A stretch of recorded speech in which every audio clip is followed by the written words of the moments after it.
வீட்ல 70 வயசுக்கு மேல ஆன பெரியவங்க இருக்காங்களா? அப்ப கண்டிப்பா இந்த வீடியோ ஃபுல்லா பாருங்க. மறக்காம பேஜ ஃபாலோ பண்ணிட்டு பாருங்க. ஸ்டேட் கவர்ன்மெண்ட்ல எப்படி முதலமைச்சரின் காப்பீடு திட்டம் இருக்கோ, அதே மாரி சென்ட்ரல் கவர்ன்மெண்ட்லயும் பிஎம் ஜாய் அதாவது பிரதமரின் மருத்துவ காப்பீடு அப்படிங்கிற ஒரு அட்டை இருக்குங்க. அதைத்தான் ஆயுஷ்மான் கார்டு அப்படின்னு சொல்லுவாங்க. இந்த கார்டு 70 வயசு ஆயிடுச்சு அப்படின்னா, உங்களுக்கு எலிஜிபிலிட்டி செக் பண்ண வேண்டியதில்ல. எல்லாத்துக்குமே இதுல நம்ம அப்ளை பண்ணிக்கலாங்க. இன்கேஸ் 70 வயசு கீழ இருக்கீங்க அப்படின்னா, உங்களோட ரேஷன் கார்டு இல்லைன்னா ஆதார் கார்ட வச்சு உங்களுக்கு எலிஜிபிலிட்டி இருக்கா இல்லையாங்கிறத செக் பண்ணி ஆன்லைன்ல அப்ளை பண்ணிக்கலாங்க. இன்கேஸ் இந்த ஸ்கீம்ல நீங்க அப்ளை பண்ணிட்டீங்க அப்படின்னா, ஸ்க்ரீன்ல தெரியிற இந்த மாரி உங்களுக்கு ஒரு கார்டு வந்துருங்க.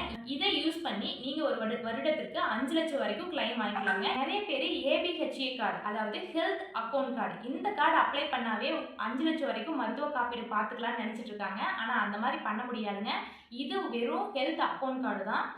பிஎம் ஹெல்த் இன்சூரன்ஸ் கார்டுங்கிறது உங்களுக்கு ஸ்க்ரீன்ல தெரியிற மாரி இந்த மாரி கார்டு வருங்க. ஸோ டிஃபரன்ஸ் தெரிஞ்சு நீங்க அப்ளை பண்ணுங்க. இன்கேஸ் உங்களுக்கு ஆன்லைன்ல அப்ளை பண்ணணும், இல்ல இத பத்தி ஏதாவது மேலும் சந்தேகம் இருக்கு அப்படின்னா எங்களுக்கு டைரக்ட் மெசேஜ் பண்ணுங்க. இன்கேஸ் எலிஜிபிலிட்டி செக் பண்ணணும் அப்படின்னா எங்களுக்கு லிங்க் அப்படின்னு சென்ட் பண்ணுங்க. உங்களுக்கு அதுக்கான லிங்க் நாங்க ஷேர் பண்ணி விடுறோம். இந்த வீடியோ யூஸ்ஃபுல்லா இருந்துச்சுன்னா உங்க ஃப்ரெண்ட்ஸ் அண்ட் ஃபேமிலிக்கு ஷேர் பண்ணி விடுங்க. தேங்க்ஸ்.